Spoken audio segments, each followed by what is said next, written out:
So that's often important as well. The next one I think is a major benefit out there at the moment is commercial.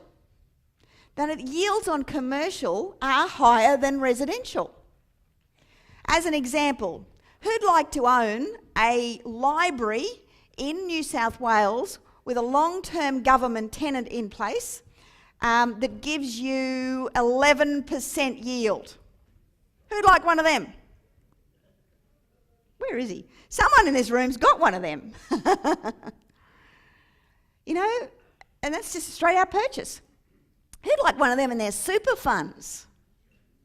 How much do you reckon a library with a state government tenant in place would cost in a decent sized town in New South Wales? Ballpark, not you lot at the front.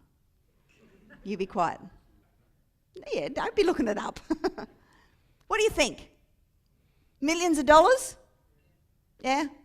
So, okay, let's say you had to buy it for, what, 1 or 2 million, something like that? So you're going to need big money to buy that, aren't you? Yeah? You'll need 500, 600, 700, 800 grand, something like that, yeah? In deposit and borrow the rest. Would that be right? What does property cost? 700,000. So at a 70% LVR, he's got to come up with 30%. So $210,000 is what you would need, plus the stamp duty, to buy that property with an 11-something% return on it. Now, you can borrow money on commercial property easy at 7, you might even get it at 6.5. So you're making the difference between 6.5 and 11% every week. Tenants pay the outgoings. Is that all right? That's a deal that Brian did last couple of months. That's the type of deal that you're going to have to hunt to get a really good deal like that. But there's a lot of other deals. I showed you one earlier. You know, they're greater than 10%. If you can get 10% on your property, you're doing real well. Commercial property. If you're getting 8.5, you're still ahead, still positive. You know, if you're getting 9s, 9.5s. But the thing to look for in commercial property is the indexation. You've got to focus on your tenant. How good is your tenant? How long are they going to stay? You know, is there something that's going to happen that could change that tenant's business and make them move on, whether it be a massive expansion or a massive reduction in business? The tenant is everything in commercial property. But that yield, you know, you buy them and you just sit them there and they pay themselves off. And in retirement, you know, you move it into pension phase and the income that comes from it is tax-free and it's beautiful. Would you want one of them? I want one of them. Let's go and buy some of them. I love them. People don't look at them. You know, and the same thing with commercial though. You know, take super away from it.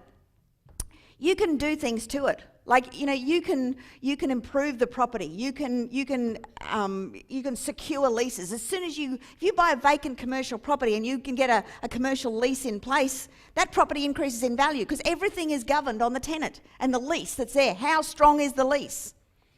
I've had numerous students over the years that have gone and got options on commercial property, vacant, run down commercial property, and gone in there and fixed it up and improved it and you know, went out there and did renderings and advertised to tenants about what their property could look like, and they'll modify it to suit their needs in exchange for a lease and whatever else.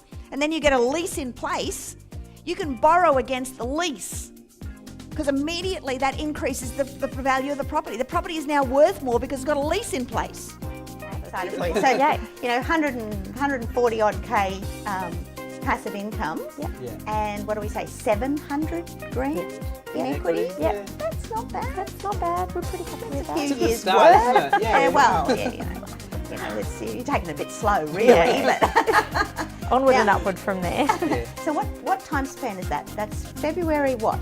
No, 12. So February 2012. Wow, we're only a little bit over 12 months So it's later. probably only just over 12 months, Yeah. So we'll be looking at around about 2 years to get to that point from going to your 1 day. Not even the boot camp, that was just the 1 day. Yeah, that's great. Yeah. Good. We're happy with that. Say a few words, you know, about your journey and and what other people need to hear if they're going through similar kind of situations to yourself? What would you say to people? Oh, I think that the biggest thing for me was it seems so out there for other people to do, and it's, you know, daunting, and also that thought that if it was that easy, everyone would do it. And it's not that it's not difficult, it's just work. So it's instead of working for someone else, it's working on your own stuff. And staying motivated with that work. Yeah, and that's where talking to other people in similar mindsets has been really helpful. But I mean, that's the biggest thing, just that you can do it. It's not just for the few who are lucky, it's, you know, it's